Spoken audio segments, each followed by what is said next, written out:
Boa tarde a todos. Nós fechamos hoje a primeira fase deste ciclo de palestras Matemática às terças. Portanto, hoje é a última palestra do ano letivo 17-18. Temos alguma esperança de poder continuar para o ano, mas por enquanto são planos apenas. E para a última palestra deste ciclo, nós temos a mesa especialmente decorada, cortesia da tomada de posse da nova direção da Faculdade de Ciências, e temos o prazer de ter connosco o António Marques Fernandes, que está ligado à casa, não sei muito bem porquê, mas enfim. Bem, agora somos todos da mesma universidade, não é? Embora ele dê aulas no Instituto Superior Técnico, agora somos todos da mesma universidade. E o António, como gosta de desafios, vai-nos falar sobre o infinito. Eu hoje estou muito contente porque consegui finalmente que alguns dos meus alunos viessem assistir à palestra, dos meus alunos do primeiro ano, porque os alunos de outros anos já têm cá aparecido mais vezes. E, portanto, vamos então ouvir o António. Ok. Obrigado. Deixem-me só agradecer à organização, o convite, em especial à Isabel Ferreirinha e à Lourdes Figueiral. Já vi que tenho uma grande responsabilidade de não mandar os alunos de primeiro ano embora definitivamente destas conferências. Vou tentar não fazer esse papel. Bom, eu vou tentar, digamos, eu tenho um certo fascínio por esta noção do infinito. Acho que é das noções mais desafiantes com que, digamos, a humanidade se confrontou, e vou tentar dar-vos uma ideia de porque é que acho isso e, eventualmente, convencer-vos que é de facto assim. Vou evidentemente, socorrer-me de alguns exemplos. Este é talvez o exemplo mais conhecido. É uma coisa, de certa maneira, simples, mas mesmo assim interessante. Aquele é suposto ser o Aquiles, que vai percorrer 1 km à velocidade de 1 km por hora. Portanto, toda a gente espera que ele leve 1 hora a concluir esta tarefa, mas a verdade é que ele vai ter que percorrer primeiro meio quilómetro, depois disso vai ter que percorrer mais 1/4 de quilómetro, depois mais 1/8 de quilómetro e assim sucessivamente. Portanto, na verdade, o Aquiles tem uma coisa difícil perante ele, que é efetuar um número infinito de tarefas, que é passar por todos aqueles pontos.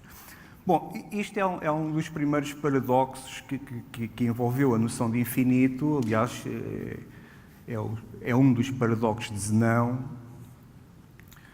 O Zenão tinha em mente, obviamente, mostrar que o movimento era impossível, portanto a alteração não ocorre, é uma coisa ilusória e, portanto, tinha este como um argumento fundamental, este, entre outros, como um argumento fundamental para estabelecer, digamos assim, de um ponto de vista mais ou menos lógico, que de facto isto não podia acontecer. Nós não nos podíamos mover porque não podíamos efetuar aquela quantidade infinita de tarefas. Bom, modernamente isto não é visto assim porque,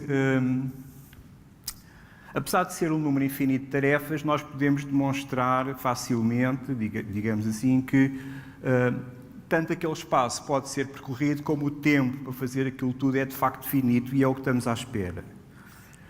Isso tem a ver com matemática, evidentemente, mas já agora deixem-me mostrar-vos estas questões à volta do infinito estão todas envoltas em algumas concepções muito imaginativas e algumas até ao contrário do que é normal fazer-se. E, de facto, para chegarmos à conclusão de que não há nada de paradoxal ali, em certo sentido, nós precisamos ser capazes de somar todas aquelas etapas. Portanto, o meio, mais 1/4, mais 1/8, por aí fora. E isso pode, de facto, ser feito. E a maneira como se pode... Enfim, uma das maneiras como se pode chegar a essa conclusão é muito curiosa. E, aliás, é um método que foi explorado pelo Newton, noutros contextos. O que eu estou ali a tentar sugerir é que vamos dividir o polinómio 1 pelo polinómio 1 menos x. Os que estão a pensar no algoritmo euclidiano da divisão dizem que imediatamente não há nada para fazer. E é verdade, não há nada para fazer porque o 1 já tem grau mais pequeno do que o divisor, naquele caso, e portanto parou, acabou, não há nada. Não há nada para fazer. Mas vamos subverter o algoritmo de divisão. Toda a gente se lembra do que é que isso, como é que se faz uma divisão neste caso, que é usar a maior potência do divisor para cancelar a maior potência do dividendo. Vamos subverter isto. Vamos usar a menor potência do divisor para cancelar a menor potência do dividendo. É um exercício lúdico para já, mas vamos fazer isto. Portanto, se eu quiser cancelar aquele 1 do lado esquerdo, usando a potência de menor grau do divisor, vou pôr ali um 1, evidentemente, vou subtrair, tenho x, agora tenho x para cancelar, portanto, reparem que eu vou usar a menor potência, ou seja, 1 para cancelar aquele x, portanto, tenho que multiplicar por x, subtraio, dá x². Mesma coisa ali, continuo. Bom, eu posso continuar isto sempre com este padrão. Vão-me perguntar, mas o que é que há aqui de especial? O que é que fizemos com isto?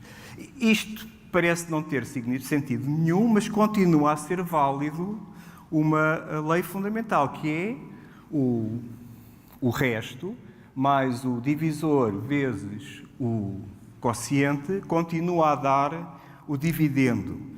Ou seja, temos uma coisa deste género.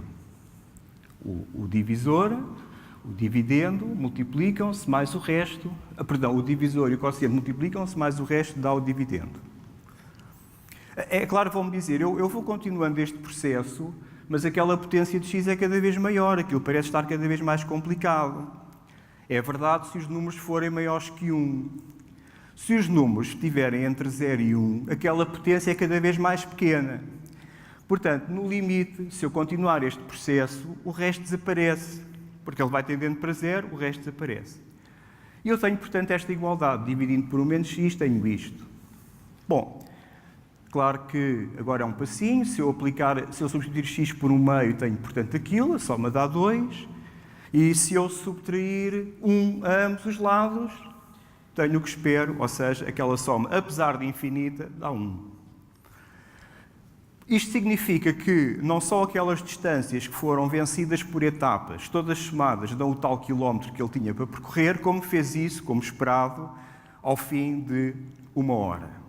Portanto, não há aqui nada de paradoxal, dir-se-á, a matemática resolve completamente esta questão, não há nada de estranho aqui.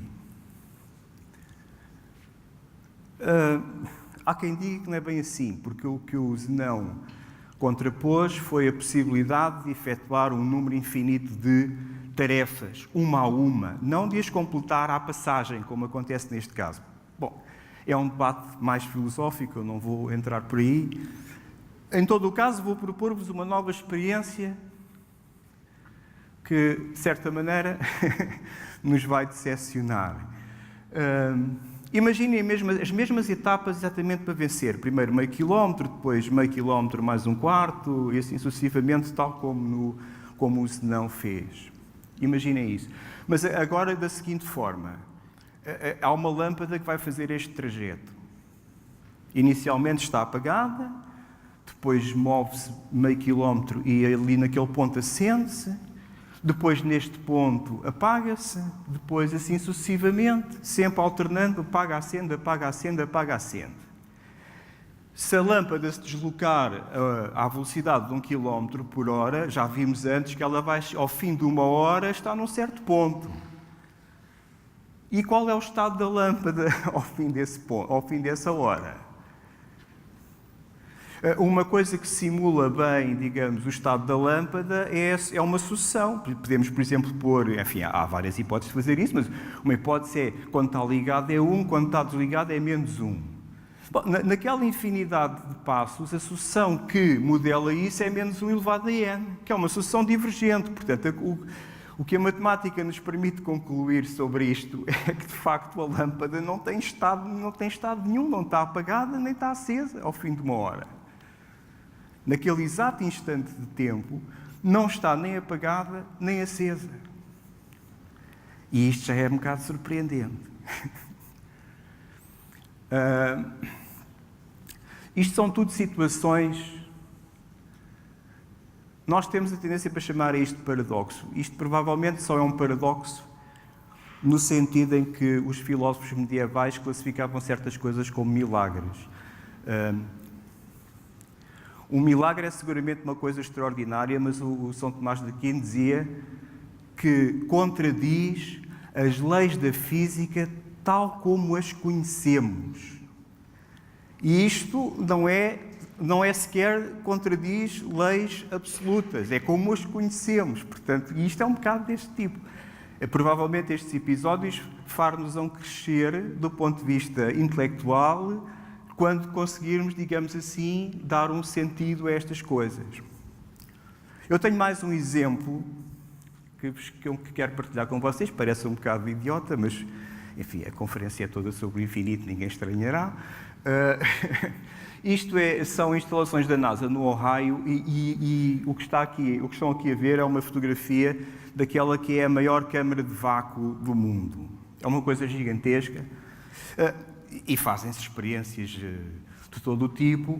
Uma das experiências que foi feita envolve aquela famosa experiência do Galileu, onde se pretende mostrar que os corpos caem todos à mesma velocidade, atingem todos o solo ao mesmo tempo, independentemente de serem de ferro ou de serem penas. Aqui, por acaso, temos uma simulação do que ocorreu aqui.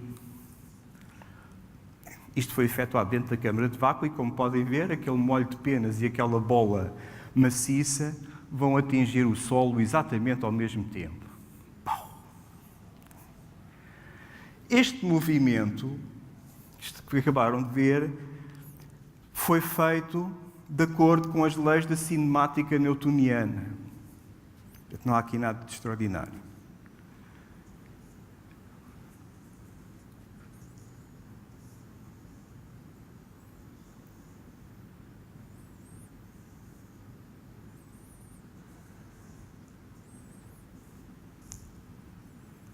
E este também. O que é que isto quer dizer? Quer dizer que a cinemática newtoniana é invariante para a inversão temporal. As leis que governam as trajetórias dos corpos são soluções de certas equações diferenciais. A inversão do tempo quer dizer que se eu tenho uma solução x de t, a função x de menos t também é a solução de uma equação diferencial do mesmo tipo. Portanto, se eu inverter o tempo, o fenómeno observado continua a ser um fenómeno compatível com as leis da cinemática newtoniana. Isso é importante para um exemplo que eu vos quero dar agora, que é talvez o mais surpreendente. Eu tenho este fascínio pelo quilómetro, foi só para não inventar muitos números. Portanto, imaginem, mais uma vez, dispostos ao longo de 1 quilómetro, estas partículas. São partículas pontuais. Portanto, aquilo, estão a ver, está aqui no ponto 1 está uma partícula, no ponto 1 meio está outra, assim sucessivamente. Os mesmos pontos que já usámos para aquela corrida do Aquiles. Imaginem que a uma certa velocidade constante vai aproximar 1 km por hora, aproxima-se ali da direita uma partícula que vai chocando com as outras. Estes choques ocorrem de acordo com as leis que governam as colisões elásticas, porque eu não estou ali a usar mais força nenhuma, e, portanto, o que acontece é que, quando uma partícula choca com a outra, transmite-lhe a velocidade, fica parada no sítio onde a outra está, e a outra segue com essa velocidade até encontrar a outra e assim sucessivamente. Bom, ao fim de 1 hora, como já vimos no outro caso, porque a velocidade aqui é a mesma do Euclides no primeiro exemplo, ao fim de 1 hora, as partículas estão todas paradas. Porque, reparem, se vocês pensarem, ao fim de 1 hora já cada partícula chocou com a partícula que estava a seguir e, portanto, ficou parada. Portanto, estão todas paradas. Ora, o fenómeno, se revertermos o tempo, isso é compatível com as leis da física da cinemática newtoniana, como já vimos, e, portanto, o que é que se observa se invertermos o tempo? É que, de repente, aquelas partículas estão todas paradas e começam a chocar umas com as outras até chegar aqui ao ponto zero, onde continua eternamente com a tal velocidade v. Um fenómeno destes é chamado uma excitação espontânea. Estas excitações espontâneas são compatíveis com a cinemática euclidiana, obviamente, se aceitarmos que a cinemática euclidiana se aplica a conjuntos infinitos de partículas. Ok. Mas pode ocorrer, como podem ver, com qualquer velocidade. Aqui não há nenhuma restrição sobre a velocidade. Seja qual for a velocidade inicial, nós temos que percorrer um certo espaço, depois metade desse espaço, depois metade desse espaço, e, portanto, isto vai completar-se num tempo finito, sempre.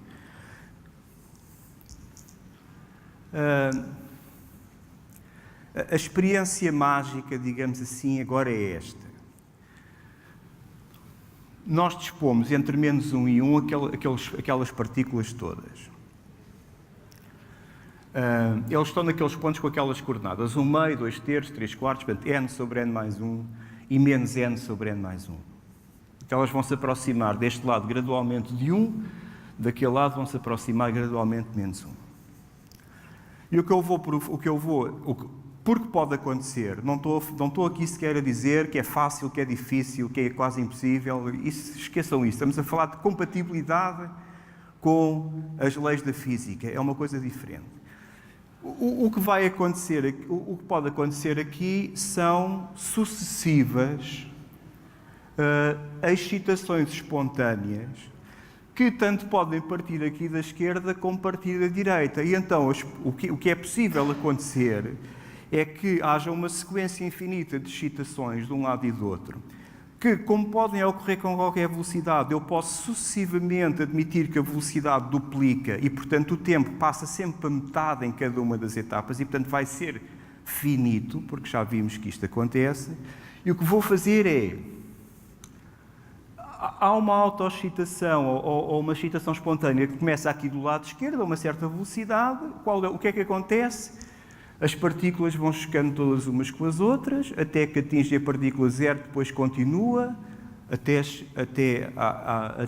em direção ao ponto 1, e ao fim de um certo tempo, está tudo parado. Nesse instante, inicia-se uma outra excitação espontânea em sentido contrário, mas agora com o dobro da velocidade. Para que os tempos sejam sempre um certo tempo, metade desse tempo, metade desse tempo, e isto somar uma soma finita.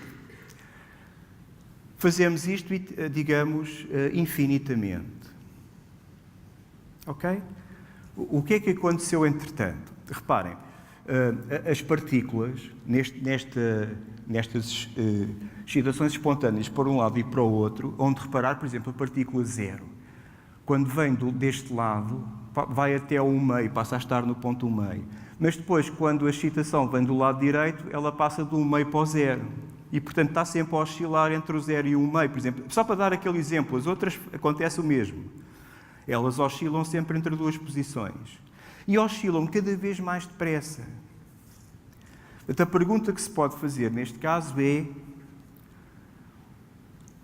isto termina tudo, apesar de ser uma sequência infinita de excitações espontâneas, termina tudo ao fim de algum tempo. Ao fim desse tempo, onde é que está cada partícula? Não está em lado nenhum. Não pode estar, porque, de acordo com os princípios da física newtoniana, a trajetória de uma partícula é uma coisa contínua. E, ao haver uma oscilação cada vez mais frequente entre posições de cada partícula, não é? A partícula em zero, tanto está no zero como no meio, como regressa a zero, e de cada vez mais depressa, ela não podemos decidir que ela está em algum lado quando atingimos o limite. Ok. E, portanto, o que temos que concluir, de acordo com os princípios da física newtoniana, é que estas partículas não estão em posição nenhuma. Portanto, não estão lá. Desapareceram. E agora, o fenómeno inverso é o quê?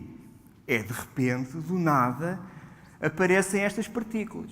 Portanto, temos aqui uma coisa fantástica, que é este fenómeno da criação a partir do nada é compatível com uma física razoável. Bom, se aceitarem que a física newtoniana é uma física razoável, evidentemente. Eu devo dizer que nem nem no livro do Gênesis se vai tão longe, porque e existem debates ainda hoje e fervorosos acerca de se Deus terá ou não criado o mundo a partir do nada. Portanto, porque isso não é explícito. Mas mesmo que eu tivesse feito, reparem, quase que podemos dizer que não era assim grande coisa, porque isto é compatível de facto com a física. É claro que isto levanta algumas questões muito importantes. A física é feita sobre a maneira como nós interpretamos os números reais, que é um contínuo feito de pontos, tal como o Dedekind o construiu. Que é uma ideia, por exemplo, completamente rejeitada pelo Aristóteles e muita gente depois dele. E provavelmente estas coisas têm ressonância nessa divergência, quer dizer, provavelmente não podemos pensar muito, não podemos, mas há algumas dificuldades, se quisermos lidar com estas questões mais delicadas, há algumas dificuldades em ver o contínuo dessa forma. Mas as razões também podem ser outras. A verdade é que não sabemos muito bem quais são as razões. Portanto, isto continua uma coisa extraordinariamente desafiante. E a pergunta que se pode pôr é se nós podemos, de facto, alguma vez domesticar este conceito. Bom, a minha ideia é que podemos, obviamente que não completamente, podemos fazer mais do que o que fizemos. Talvez possamos matematizar esta ideia mais do que foi feito até agora. O que foi feito até agora é uma coisa que foi prevista essencialmente pelo Bolzano. O Bolzano dizia a ideia de infinito em matemática só pode ser de uma forma, é uma propriedade dos conjuntos. E, de facto, essencialmente foi o que se fez. Mas provavelmente pode-se fazer mais, e estes exemplos reclamam por mais, e talvez esteja ao nosso alcance. Será certamente um processo doloroso e longo, como eu vou agora tentar, enfim, o meu amigo Paulo Almeida diria que a conferência acabou agora, não é? E agora só daqui para a frente é que ia acabá-la. E é o que eu vou fazer. Portanto, eu vou tentar ilustrar como, mesmo chegar ao ponto em que nós chegamos, em que há algum controle, há alguma matematização do infinito, e portanto a coisa não é como no tempo de Aristóteles, evidentemente, mesmo este processo todo foi um processo longo e de alguma maneira conturbado. Bom, e buscar a origem destas coisas não é seguramente começar com Aristóteles, mas eu não me propus começar antes. De alguma maneira, o Aristóteles consegue sintetizar o que os outros fizeram e, portanto, eu vou começar aqui. Bom, é mais ou menos conhecido que o Aristóteles se opunha à ideia de totalidades infinitas. Portanto, aquilo que nós hoje chamamos um conjunto infinito, para ele não faria sentido. Ele é muito restritivo, embora ele reconheça que também passar sem a noção de infinito é impossível. Ele está a pensar, por exemplo, nas aplicações à matemática. Nós não podemos pôr limites a certas coisas. E, portanto, ele vai, no fundo, propor uma solução que é um compromisso entre estas duas ideias. Mas, sobretudo, ele pensa que, para descrever a realidade física, seguramente não é necessário. Porque o universo é finito. O universo do Aristóteles é uma coisa finita. Nem sequer há espaço para lá dos limites do universo. Ao contrário dos estoicos, que achavam que o processo de criação e destruição gerava energia e isso dilatava o universo e, portanto, era preciso um espaço para o acomodar esta dilatação, ele nem sequer isso tinha em mente. Portanto, para ele, o universo é finito. Bom, não se pode dizer que fosse uma ideia idiota, porque enfim, a concepção é antiga, mas os objetos mais longe da Terra é a esfera das estrelas fixas. E é finito. E se aderirmos à ideia de que a esfera das estrelas fixas é o objeto mais longínquo, temos de concluir que o universo é infinito. Porquê? Bom, reparem, o que observaram ali foi a rotação das estrelas ao fim de um dia, não é? E reparem, se por acaso a distância à Terra fosse infinito, não é difícil ver que aquele raio também seria infinito e, portanto, aquela circunferência que é a trajetória da estrela também seria infinita e, portanto, o Aristóteles conclui, não podia ser completada num dia. Bom, claro que excluiu a hipótese da velocidade também ser infinita, mas está aqui uma certa circularidade no argumento, mas foi a conclusão dele, não podemos pensar de outra maneira. E portanto, ele tem algumas restrições à ideia à necessidade de trabalhar de facto com o infinito. E as naturezas físicas são muito severas. Mas ele fez uma coisa interessante que foi analisar as razões que antes dele outros filósofos encontraram para defender a existência de infinitos, quantidades infinitas, objetos infinitos. Bom, aquela primeira razão, o tempo não tem princípio nem fim, portanto não há um início para a sequência temporal e não haverá um fim, é uma ideia partilhada por ele, deve-se dizer. Aliás, ele até achava que a humanidade coexistia com o tempo, portanto não houve um primeiro homem, sempre existiram homens e hão de existir sempre. Portanto, é a ideia dele.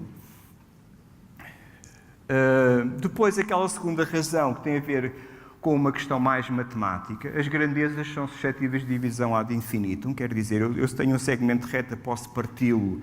Se o partir uma vez, hei de poder parti-lo 2 vezes, e se o partir 1000 vezes, ainda posso parti-lo 1001 vezes. Isto é uma necessidade matemática, digamos assim.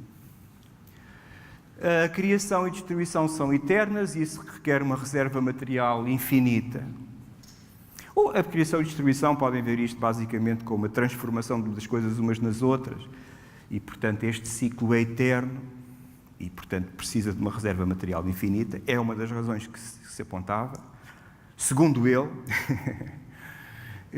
em pensamento, pelo menos em pensamento, nem números nem grandezas conhecem limite. Quer dizer, nós temos números, vamos contando, podemos sempre contar mais um, evidentemente. Isto é teoricamente possível. E depois, toda a coisa finita tem um limite e esse limite está para lá da coisa e é diferente dela. Já vamos ver este mais em detalhe, tem a sua piada. Este aqui, a criação e destruição são eternas e isso requer uma reserva material infinita, ele descartou logo. E com razão.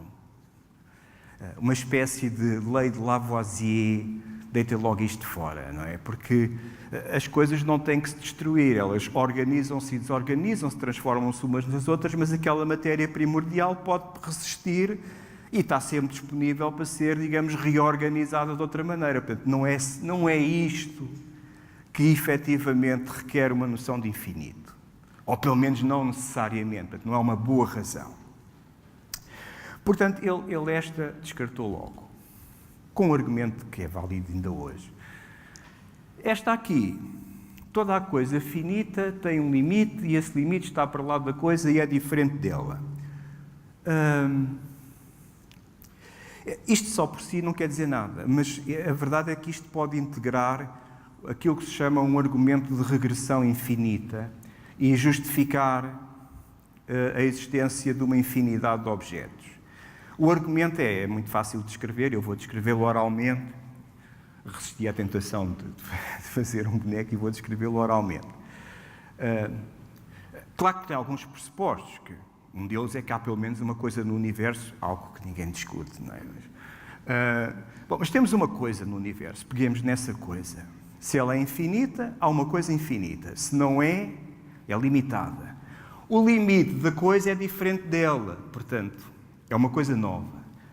Agora o argumento continua. Se é infinita, temos uma coisa infinita. Se não, é limitada.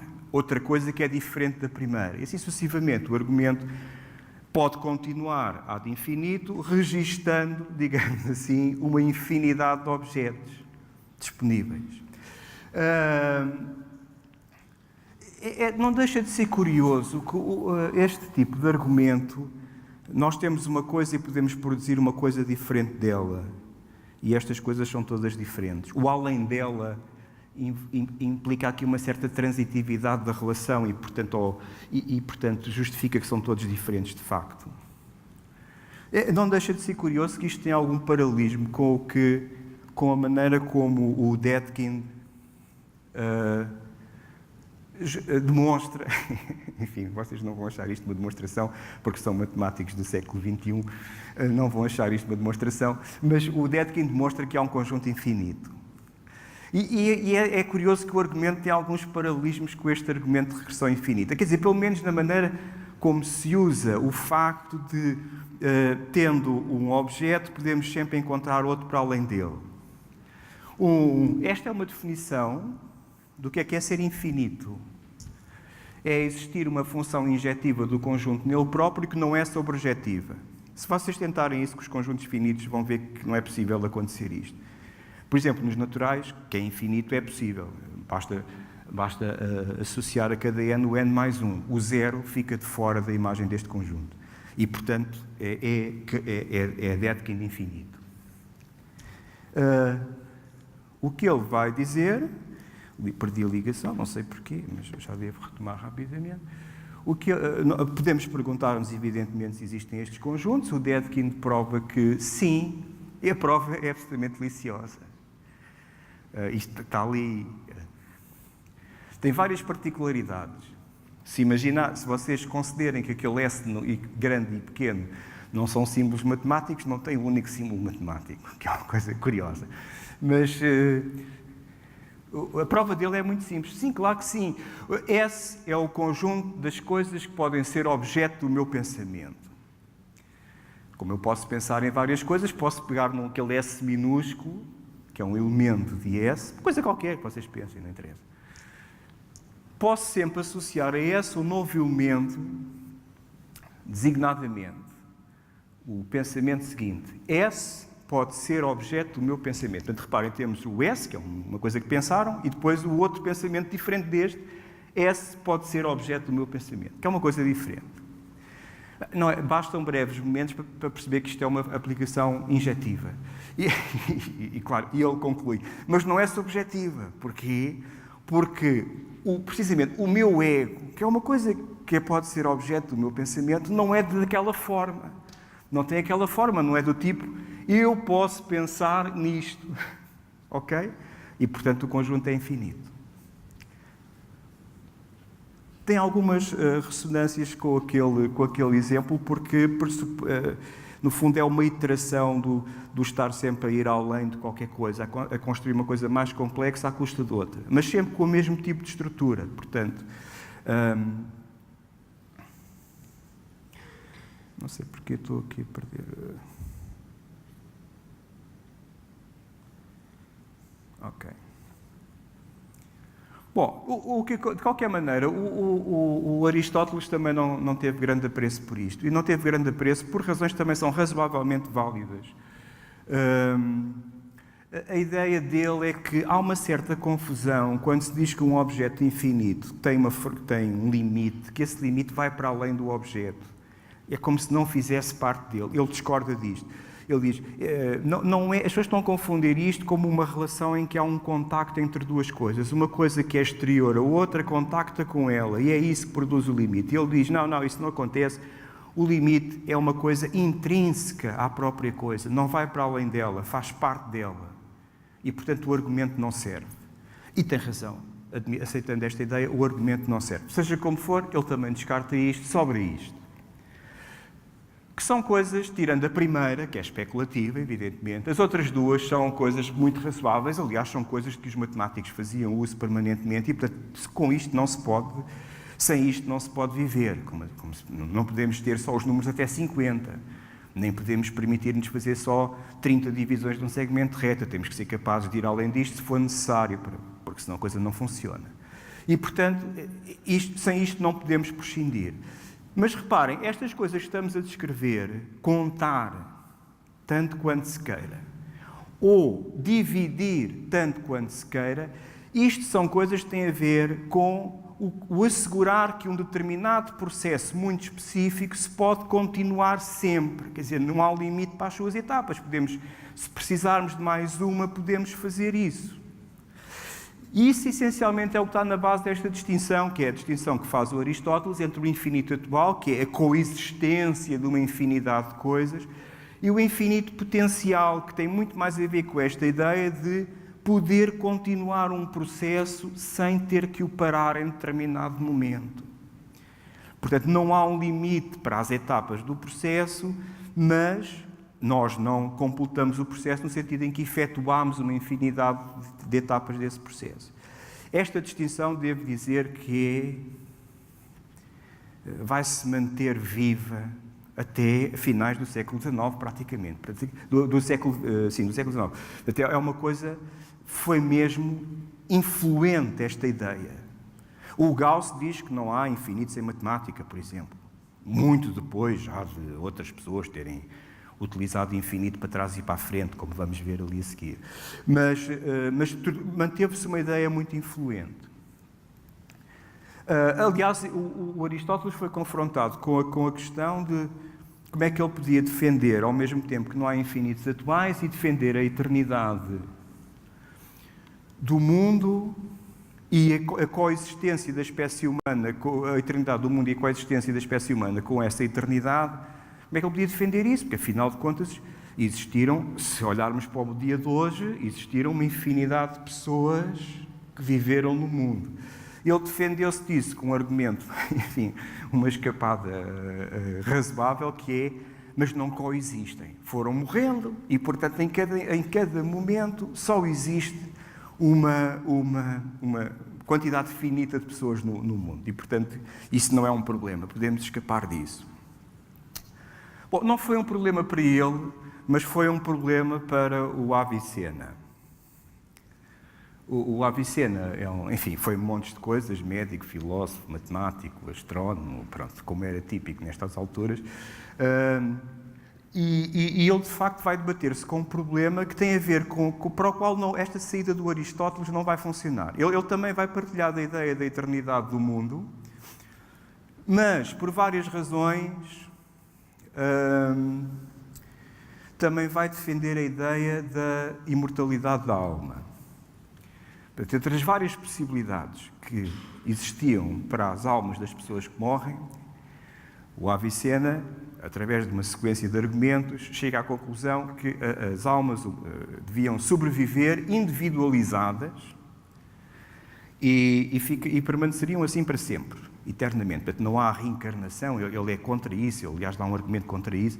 Portanto, não há nada disso. Sobrevivem à pessoa, não é?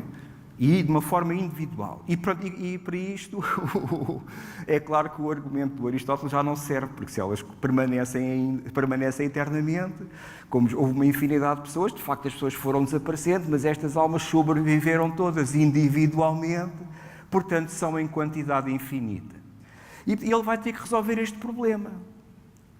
Como é que eu vou resolver isto? A resolução dele é absolutamente fascinante, porque é uma das primeiras experiências mentais de que há registro, é absolutamente extraordinário. A experiência dele é uma coisa muito simples.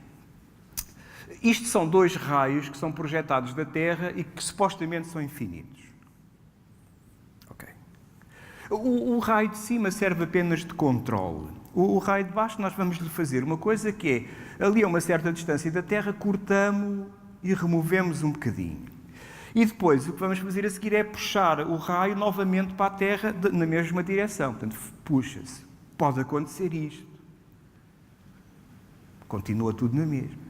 O Avicena diz, isto é desastroso, porque há uma correspondência 1 para 1 entre os pontos, e como aquele bocadinho em baixo já é só uma parte do bocadinho em cima, há uma correspondência entre uma parte e o todo. Portanto, é como se a parte e o todo fossem iguais. Ora, é preciso não esquecer que o Avicena está a trabalhar sobre uma tradição que foi inaugurada, provavelmente, pelo Al-Kindi, que é considerado o pai da filosofia árabe, que inaugurou uma tradição muito interessante, que foi de fundamentar grande parte dos argumentos, mesmo filosóficos, de os reduzir a certas proposições dos elementos de Euclides. Portanto, a argumentação torna-se muito matemática, mesmo em contexto filosófico. E um dos axiomas que aparece nos elementos é precisamente este. O todo é maior que a parte. E isto é um daqueles fantasmas que vai permanecer também até finais do século XIX. Mas ele aqui conclui então, mas neste caso o todo é igual à parte, não pode ser, temos aqui um problema. Evidentemente, qual é a outra possibilidade? É que depois de fazermos o tal corte e puxar o raio para trás, a gente vê o fim do raio. Mas isto é impossível, porque então temos duas coisas finitas somadas a dar uma coisa infinita. Não pode ser. Portanto, ele fica aqui com esta experiência mental e vai extrair daqui uma conclusão muito interessante. Ele observa, reparem qual é o dilema dele, ele precisa de ter certos infinitos atuais. Porquê? Porque precisa de justificar a possibilidade de termos as almas todas a coexistirem e, portanto, precisa de garantir. Este exemplo dá-lhe uma escapatória absolutamente extraordinária, porque o que ele vai pensar é o seguinte: naquele exemplo anterior, onde estabelecemos a correspondência dos pontos, se vocês repararem, como é que foi estabelecida a correspondência dos pontos? Nós pegámos numa reta vertical e fomos deslocando a reta e, precisamente, as interseções davam as correspondências. Isso explora uma coisa que existe na reta, que é a ordenação essencial dos seus pontos. A partir do momento que os pontos estão dispostos numa reta, eles ficam ordenados de uma maneira essencial. Aquela maneira é determinada pela própria reta, não é inventada por nós. E o que ele vai dizer é, ele vai se convencer, para já, que tipos de correspondências, de bijeções, como agora diríamos, entre estas coisas, só se podem obter, ou só se podem descrever, a partir deste tipo de ordenações. Okay? Só se houver uma ordenação essencial nos objetos é que eu posso estabelecer estas correspondências.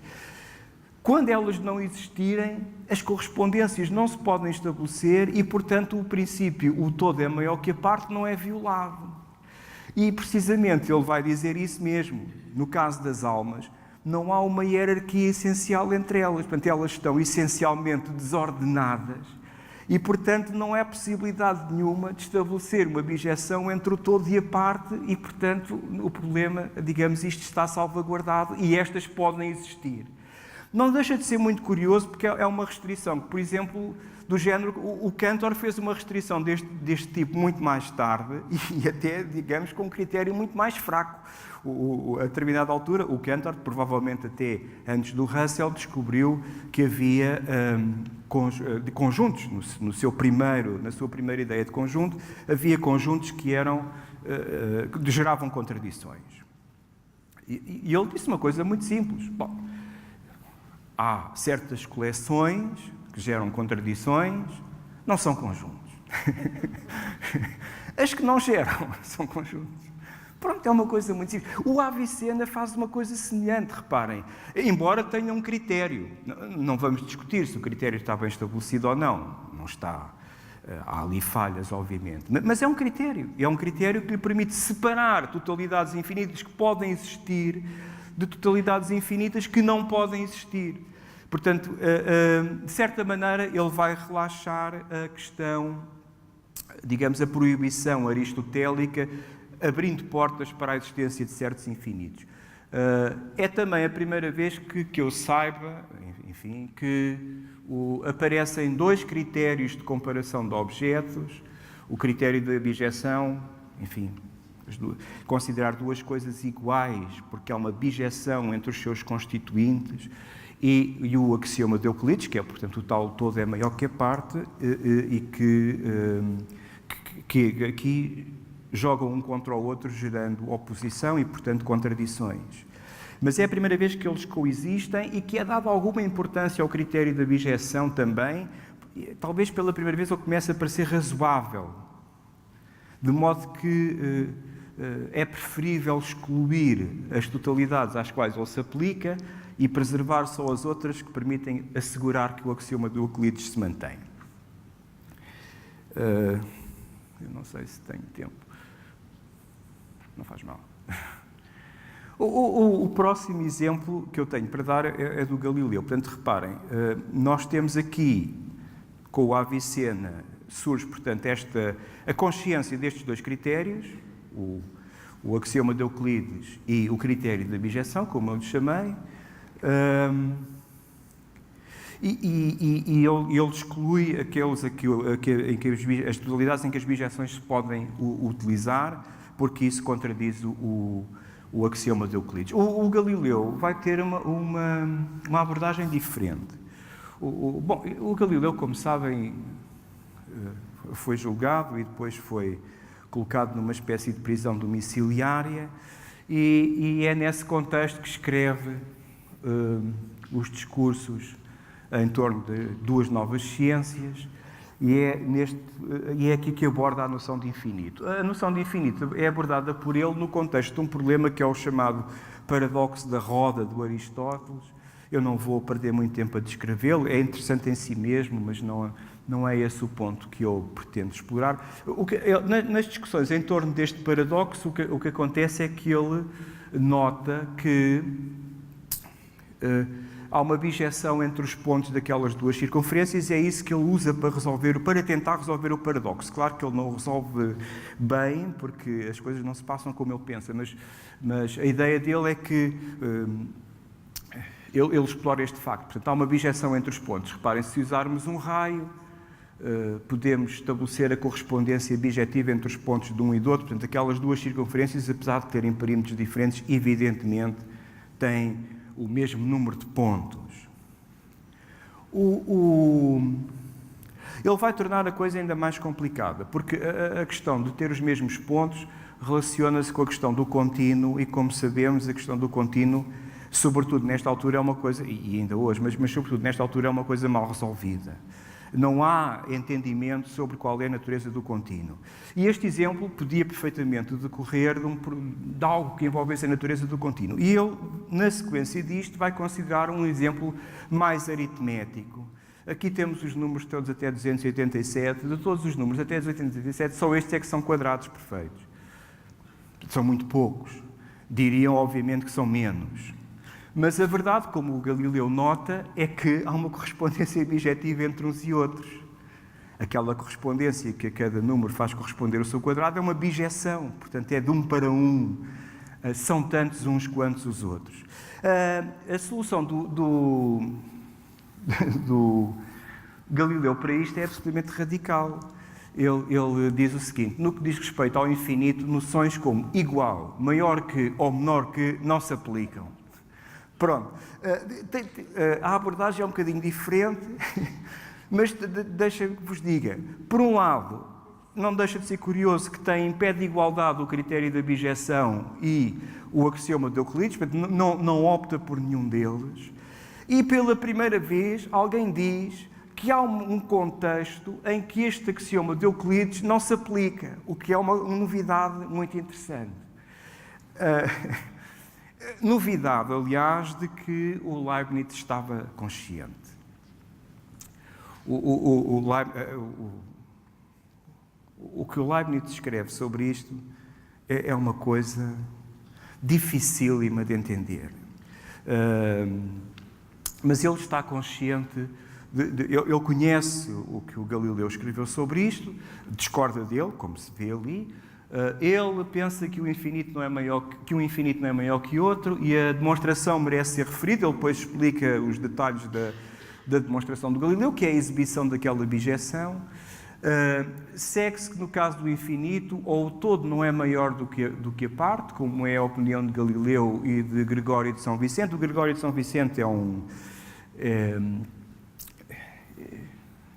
salvo erro, é jesuíta, é conhecido por ter demonstrado de maneira, digamos, moderna a convergência da série geométrica. Portanto, é a opinião de Galileu e de Gregório de São Vicente e que eu não posso aceitar. A alternativa a isto é: o infinito não é uma unidade ou um todo. Isto é, assim dito, parece normal, mas a questão é que ele também vai ser restritivo em relação ao espaço. Enganamos a nós próprios tentando conceber um espaço infinito, que seria então um todo infinito composto de partes. Uma tal coisa não existe. Esta noção envolve uma contradição, envolve a contradição que já vimos há bocado, por exemplo, com os pontos das duas circunferências, ou uma coisa do género. E estas totalidades infinitas, bem como os seus opostos infinitesimais, apenas se podem admitir nos cálculos dos geómetras, tal como as raízes imaginárias na álgebra. Portanto, ele admite a utilização destas coisas, mas apenas como ficções úteis, como ele, noutro contexto, as classificou. No fundo, ele quer preservar agora há um passo atrás, obviamente aqui, ele tenta preservar a todo o custo o axioma de Euclides. Portanto, é isto que ele pretende preservar. Mas é curioso, porque ele é muito restritivo acerca das totalidades que envolvem aspectos matemáticos, como o espaço ou os números, mas não é em relação à natureza. Aliás, esta frase que é sobre, digamos, o que se passa no universo, não no universo matemático, mas no universo físico, é totalmente oposta àquela concepção que ele tem sobre o universo matemático. Aliás, esta frase influenciou tremendamente o Cantor, que se inspirou nestes pensamentos. Sou de tal forma a favor do infinito atual que, em vez de admitir que a natureza abomina, como é costume dizer-se, sustento que se manifesta nela, enfim, podem ler, não precisam que eu leia, mas ele de facto viu o cosmos constituído por uma infinidade de criaturas, é uma coisa extraordinária. Mas não concebe, obviamente, totalidades infinitas. E, sobretudo, não as concebe a nível teórico no contexto matemático. Eventualmente, porque é nesse contexto que é possível estabelecer aquelas bijeções e aqui isso não se pode descrever, enfim, algo desse género. Mas de facto, tem esta limitação. Eu não sei, eu tenho mais que 5 minutos? Pelo menos mais 5 minutos. Então, eu queria ilustrar-vos que, apesar desta ideia, ele usa sistematicamente o infinito em várias considerações. Mas como tenho pouco tempo, não sei qual é que vou escolher. Bom, tenho que escolher alguma rapidamente, senão ainda perco mais tempo. Bom, vou escolher esta, por exemplo. É talvez menos conhecida. Bom, é claro que ele fez imensas contas com infinitesimais. Eu devo dizer-vos, por exemplo, que ele calcula as derivadas todas com infinitesimais. Talvez seja até mais interessante fazer isto. Isto aqui envolve séries, é uma coisa mais... esqueçam que estão a ver isto muito rapidamente. É como se não tivessem a ver. Isto é giro porque ele calcula ali uma série usando no meio das contas uma série divergente, mas que ele usa apenas simbolicamente, porque ele não faz nenhuma conta com isso, nem sequer imagina que ela convirja, nem a prova depende disso. Portanto, é muito curioso que chegue ao resultado certo envolvendo uma coisa que hoje em dia diria, esta série é divergente, não se pode usar aqui nas contas. Mas ele usa isso formalmente e calcula o resultado correto. Bom, este diagrama, eu vou talvez dar este exemplo, que é muito elucidativo do pensamento do Leibniz e das suas ficções úteis, que é uma ideia interessante. Este diagrama é uma coisa muito simples. Nós olhando para ali, estabelecem-se, claro, algumas proporções, portanto, a razão entre xy e cx, portanto, cá em baixo, não é? É a mesma que é 1A1, que é aquele cateto lá em cima, sobre A1C. Os triângulos são semelhantes, e aquilo são lados correspondentes, portanto, é a mesma coisa, não é? A razão é a mesma. Mas, reparem, à medida que o E1A1 se vem deslocando em direção ao ponto C de uma maneira paralela, as razões mantêm-se. Mantém-se até que o comprimento dos E's, A's e dos A's, C's se reduz a zero no limite, não é? Temos ali um 0 sobre 0. Mas reparem, é um 0 sobre 0 que é diferente de outro 0 sobre 0. É um 0 sobre 0 que ocorre com uma certa proporção. Apesar de termos 0 em cima, 0 em baixo, dois zeros, há uma razão entre eles. A razão que é preservada pelo xy sobre cx. E, aliás, que pode ser qualquer, porque podem abrir mais o diagrama ou fechá-lo mais.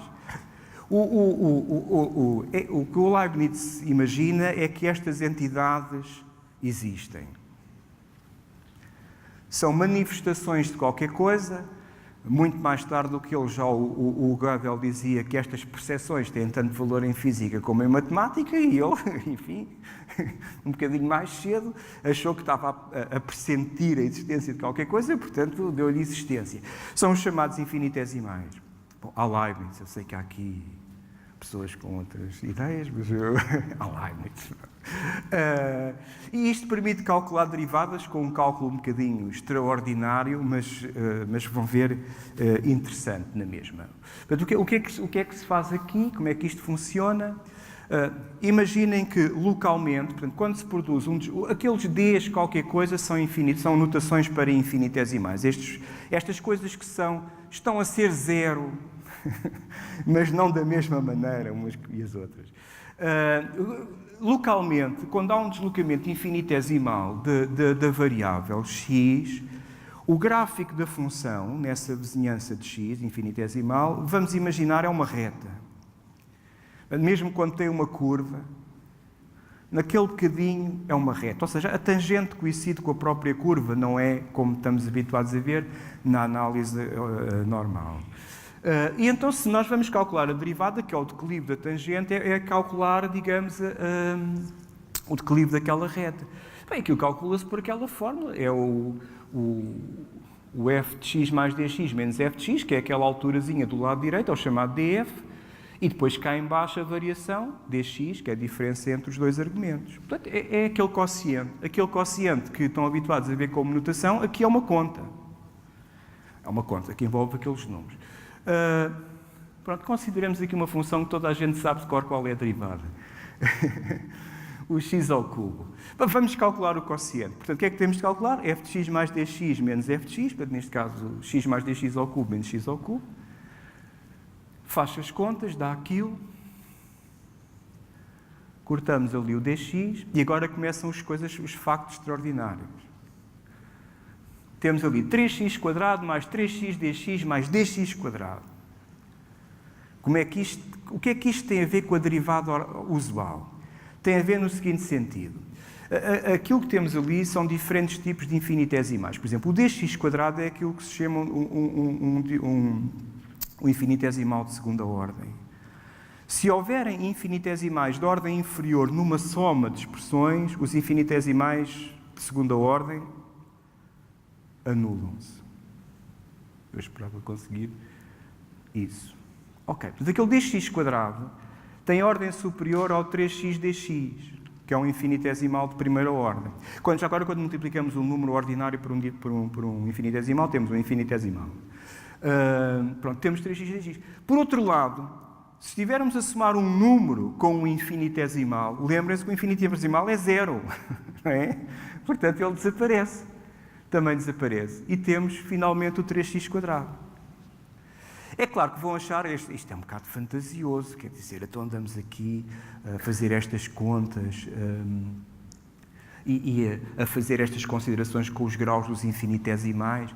Bom, provavelmente a coisa é sugerida, se vocês pensarem em números muito pequenos, o quadrado de uma milionésima é desprezável relativamente à milionésima. Basta fazerem a conta e verem a quantidade de zeros que vai para a direita, aquilo não conta, provavelmente. Mas o cálculo, em todo o caso, funcionou muito bem porque produziu só resultados certos. E muitos. E também no cálculo integral. Eu não tenho tempo para esse exemplo. O exemplo é muito interessante, embora envolva um número natural infinitamente grande, mas a regra de Barrow sai daqui, ignorem, porque eu só quero passar, eu por acaso até podia fazer isto de outra maneira, mas já que estou a perder tempo, perco mais um bocadinho e é mais direto. A regra de Barrow, por exemplo, sai diretamente de uma série, isto leva imenso tempo, e eu não vou fazer isso. E isto agora nem passa.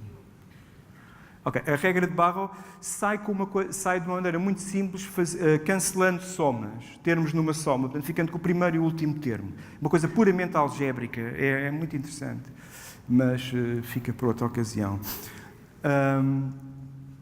Bom, eu não queria terminar, eu tenho mais que 5 minutos, pode ser? É muito? Ninguém se queixa, está tudo a dormir, é o que vale. Traz só a audiência até este ponto e depois... Bom, eu em princípio só preciso de mais 5 minutos. Também se não precisar acabo. Claro que chegamos a Cantor. O Cantor é muito influenciado pelo Leibniz, sobretudo naquela sua abertura à consideração de infinitos atuais. E ele, de facto, tem uma visão, como é que eu vou dizer, precisa de qual é a concepção leibniziana da coisa. Porque ele fala aqui das atitudes que é possível ter em relação aos infinitos atuais. Pode ser contra em concreto e em abstrato, pode ser aceitá-lo em concreto e repudiá-lo em abstrato, que é o que ele diz que acontece com o Leibniz, porque ele aceita que, digamos, o cosmos seja infinitamente preenchido, mas quanto às totalidades matemáticas acha que não, e, portanto, rejeita em abstrato. Pode-se rejeitar em concreto e aceitá-lo em abstrato, e em quarto e por fim, ele diz isto muito, é muito premonitório, se quiser, e por fim ele aceita-o em concreto e em abstrato. E diz que é a única atitude correta. Ele diz que assume todas as consequências da sua opção, e não foram poucas, enfim, e ainda assim, com a certeza de não vir a ser o último a defender esta posição. E também teve razão nisso. Portanto, foi muito premonitório. É claro, ele vai matematizar a noção de infinito da maneira, já tinha dito isto, como o Bolzano previu, ou seja, o infinito é um predicado da noção de certos conjuntos. Vamos aceitar ali, aquela não é exatamente a definição de infinito, enfim, há várias definições, esta é aquela que já dei há pouco, a do Dedekind, provisoriamente vamos ficar com esta, eu não vou dar mais nenhuma. Enfim, para os mais entendidos, se o axioma da escolha for verdadeiro, esta e a usual são equivalentes, mas nem sempre é assim. Uma das coisas que o Cantor vai, digamos, conseguir provar, e é o que está, digamos, na origem desta extraordinária teoria do infinito matemático, tem a ver com as diferentes cardinalidades, com o facto de haverem cardinalidades diferentes, que é uma coisa que, enfim, pela primeira vez surge com ele. E isto era uma ideia que parecia ser contraditória, mas ele consegue expor as coisas de modo a não haver contradição nenhuma, aparentemente. Havendo conjuntos infinitos, como é que nós comparamos, como é que dizemos que um tem mais elementos do que o outro em termos de cardinalidade? A coisa é muito simples. Já agora, aqueles dois traços era como exatamente como o Cantor descrevia a cardinalidade de um conjunto, porque ele dizia que o cardinal resulta de uma dupla abstração, que é esquecer a natureza dos elementos e as relações entre eles. Portanto, no fundo, temos um conjunto como nós aqui, e no lugar de cada um de nós ficavam só uma espécie de marcas. Portanto, isso seria o cardinal deste conjunto. Mas ele vai, basicamente, a classificação é, enfim, saberão isto, dois conjuntos têm a mesma cardinalidade se há uma bijeção entre eles. A cardinalidade de A é menor ou igual que a de B se há uma função injetiva de A para B, ok? 1 para 1. E, finalmente, é menor se houver uma aplicação injetiva, mas não uma sobrejeção. É coisa habitual.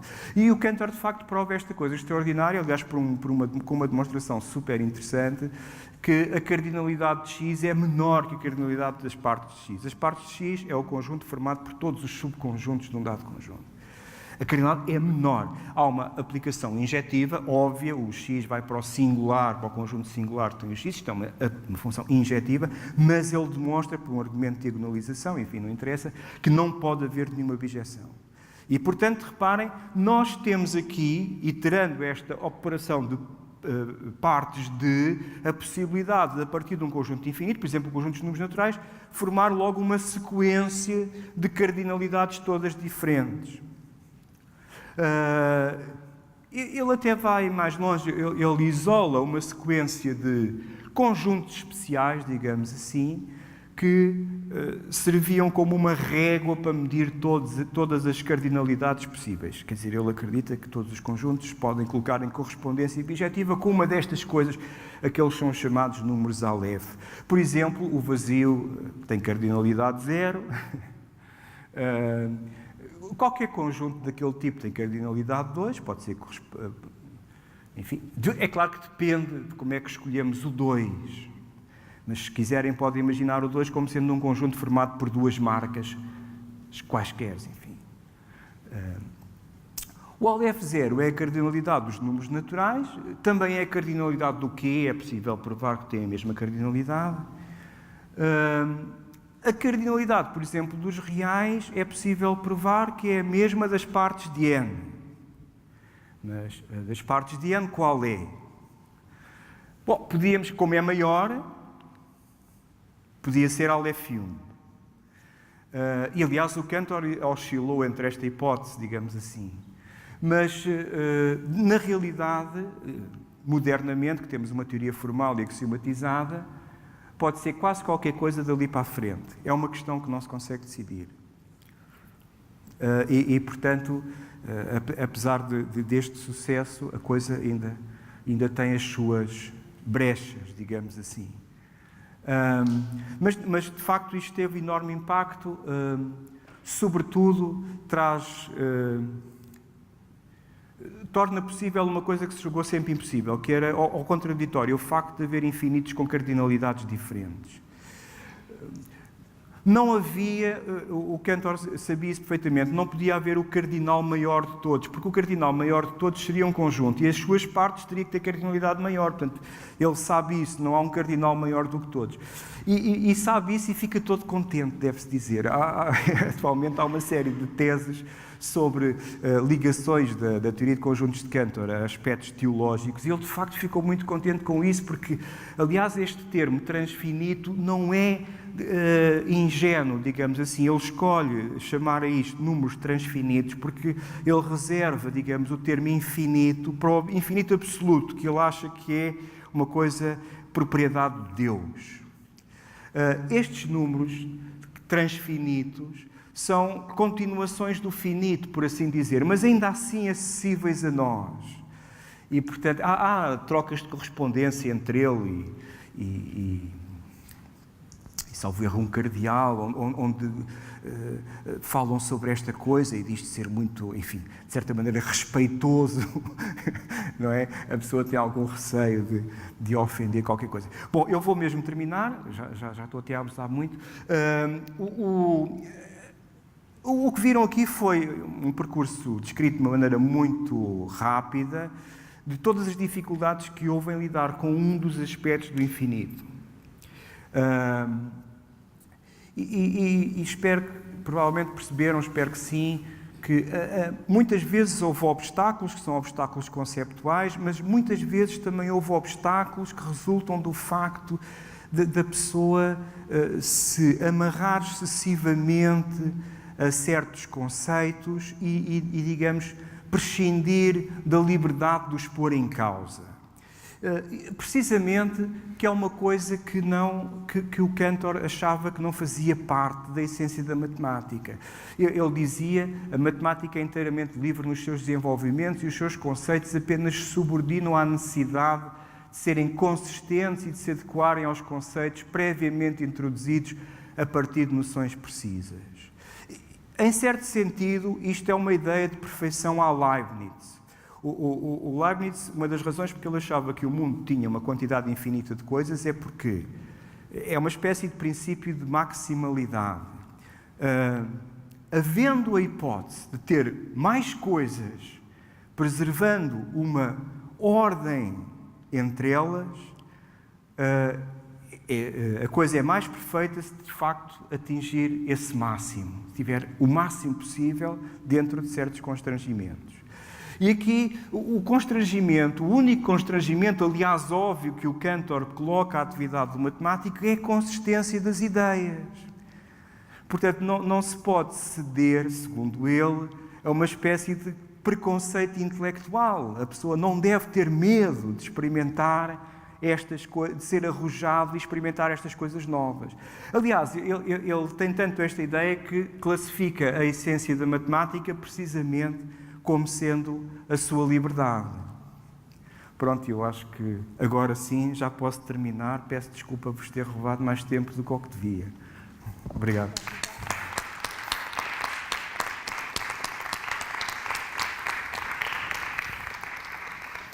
Obrigada, António.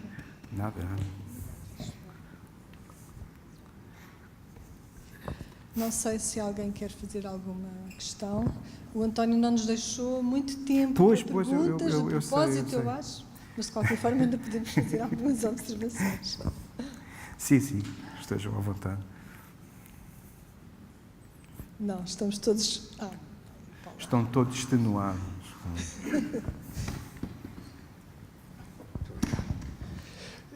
Eu, em primeiro lugar, antes que ele apague isto, devo dizer que fico muito satisfeito de, por uma vez, ver uma tradução correta do que, de facto, o Cantor disse. Às vezes, a essência da matemática é a liberdade, não é isso? Lá está, é isso, exatamente.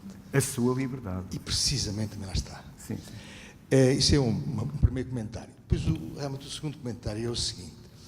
É que, bom, eu cheguei atrasado, portanto, infelizmente, perdi algumas pérolas, mas eu apreciei imensamente esta apresentação daqui que eu vi, porque espelha realmente a maneira como, em privado, os matemáticos pensam.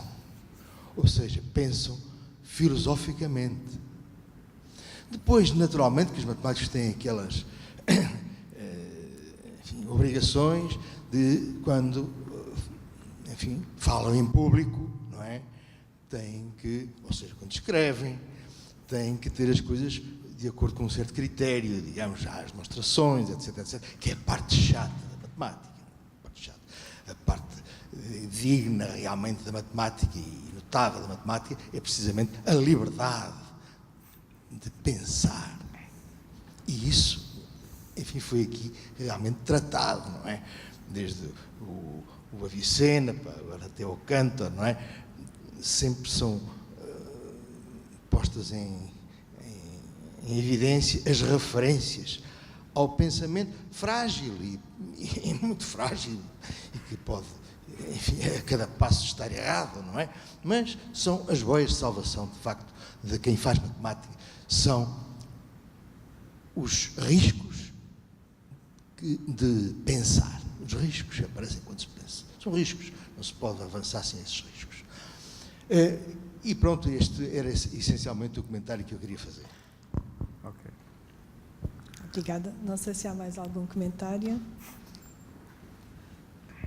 António, não tens resposta a dar ao Paulo Almeida, não? Não, ele só fez um comentário, eu concordo com ele. Bom, nesse caso, eu vou aproveitar, antes de agradecermos mais uma vez ao António Marcos Fernandes, agradecer a presença de todos os que nos acompanharam neste ciclo de 7 palestras, agradecer aos oradores, alguns deles estão por aqui ainda, outros não podem estar, e manifestar a minha esperança de que no próximo ano letivo consiga manter o ciclo com estes participantes, mas também com mais alguns, está bem? Agradecer também à Sociedade Portuguesa de Matemática que apoiou o ciclo e à Associação de Professores de Matemática que esteve cá em todas as sessões, mesmo aquela em que eu não pude estar, pela participação na organização deste ciclo. E finalmente agradecer ao António, mais uma vez, por esta interessantíssima palestra. Muito obrigada.